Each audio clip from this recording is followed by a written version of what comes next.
अस्सलाम वालेकुम।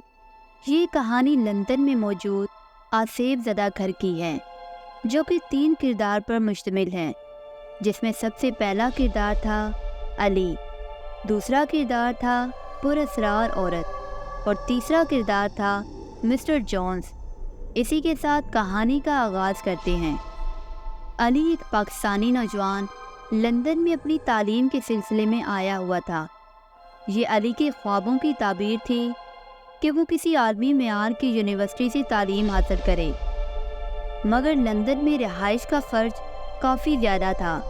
इसे एक सस्ता और आरामदाह घर चाहिए था और खुशकिस्मती से इसे एक पुराना मकान मिल गया जो शहर के खामोश इलाके में वाक़या था।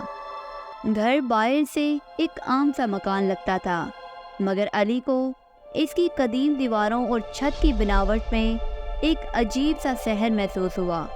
वहाँ की खामोशी और सालों की पुरानी बनावट ने इसे काफ़ी मुतासर किया। मकान मालिक ने इसे बताया कि ये मकान काफ़ी अरसे से खाली है और अली ने फ़ौरन किराए का मुआहदा तय कर लिया।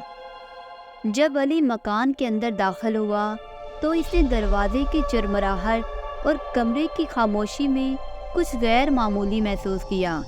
हर कदम पर इसे यूँ लगा जैसे दीवारें इसे देख रही हैं, मगर इसे अपने ख्यालात को झटक दिया और अपना सामान तरतीब देने लगा। पहली रात अली ने घर में अपना सामान सेट किया और कमरे में आराम से लेट गया। लंदन की सर्द रात में मकान के अंदर खामोशी का एक गहरा साया था। अली सोने की कोशिश कर रहा था कि अचानक इसे एक अजीब सी सरगोशियाँ सुनाई देने लगी। वो एक लम्हे को ठठक गया और गौर किया, मगर कुछ भी ख़ास नज़र ना आया। कुछ देर बाद इसे लगा कि जैसे कोई इसके कमरे के दरवाजे के करीब चल रहा है। अली के दिल की धड़कन तेज़ होने लगी, मगर इसने हिम्मत करके दरवाज़ा खोला। दरवाजे के बाहर इसे कुछ भी नज़र ना आया, मगर इसने महसूस किया कि खौफ की लहर इसके जिस्म में दौड़ गई है। वो दोबारा बिस्तर पर लेटने लगा तो अचानक इसे महसूस हुआ कि कोई इसके करीब खड़ा है। खौफ के आलम में इससे मुड़ कर देखा तो एक सफ़ेद लिबास में मलबूस औरत, जिसका चेहरा धुंधला और आंखें खाली थी, इसके सामने खड़ी थी। अली का दिल तेज धड़कने लगा और इसने चीख कर आंखें बंद कर ली। जब इसने दोबारा आंखें खोली तो वो औरत गायब हो चुकी थी। अगली सुबह अली के ज़हन में रात का खौफनाक वाक़या गर्दिश कर रहा था। इसने सोचा कि शायद ये महज एक बुरा ख्वाब था, मगर इसका दिल इसे तसल्ली नहीं दे रहा था। इसने अपने पड़ोसी मिस्टर जॉन से मुलाकात की, जो कि एक बूढ़ा आदमी था और इलाके की पुरअसरार कहानियों से बखूबी वाकिफ़ था। अली ने जब मिस्टर जॉन से मकान के बारे में बात की तो मिस्टर जॉन ने एक गहरी सांस लेते हुए बताया कि ये मकान पिछले 100 साल से बदनाम है। इस मकान की साबका मालकिन एक दर्दनाक मौत का शिकार हुई थी। इसका शौहर एक बेरहम इंसान था और इसने इस औरत को शक की बुनियाद पर कैद करके कत्ल कर दिया था। तब से इस औरत की रूह इस मकान में भटक रही है और यहाँ आने वालों को खौफज़दा करती है। मिस्टर जॉन्स ने अली को मशवरा दिया कि वो फ़ौरन ये मकान छोड़ दे, वरना इसकी ज़िंदगी ख़तरे में पड़ सकती है।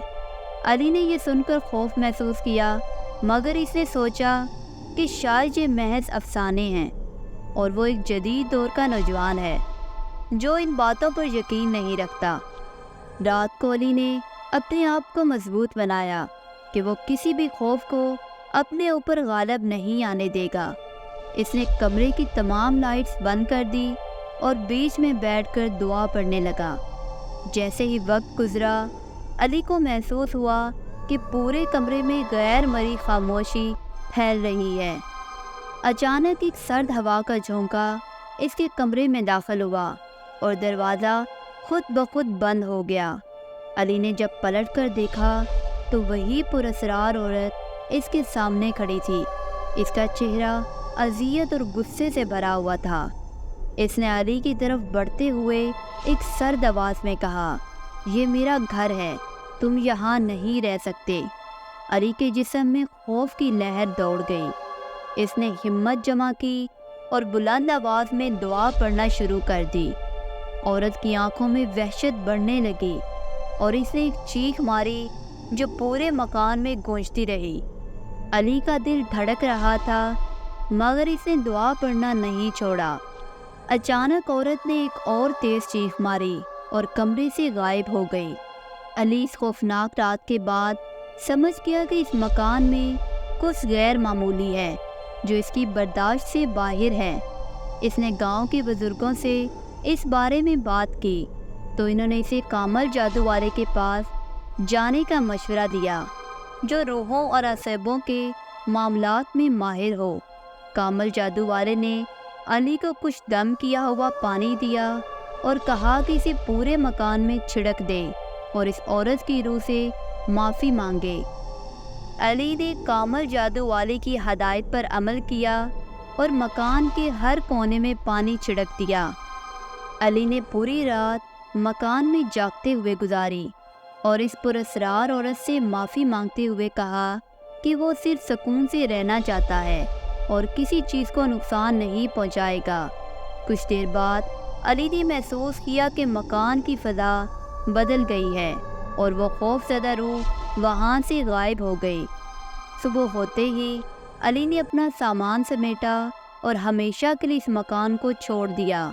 کچھ دن بعد علی نے سنا کہ اس مکان کو دوبارہ کرائے پر دیا گیا ہے مگر کوئی بھی زیادہ دن وہاں ٹھہر نہیں پایا۔ لندن کے اس آسیب زدہ مکان میں آج بھی وہ عورت اپنی بے چین روح کے ساتھ بھٹک رہی ہے اپنے گھر کو واپس لینے کے لیے۔ یہ کہانی لندن کے ایک ویران مکان کی ہے جو آج بھی خوف و دہشت کی علامت سمجھا جاتا ہے۔ ویڈیو اچھی لگی ہو تو لائک کر دیں اور اگر آپ کو اسی طرح کی مزید خوفناک کہانیاں سننی ہیں تو چینل کو سبسکرائب کر لیں۔ ملتے ہیں کسی اور خوفناک کہانی میں، تب تک کے لیے اللہ حافظ۔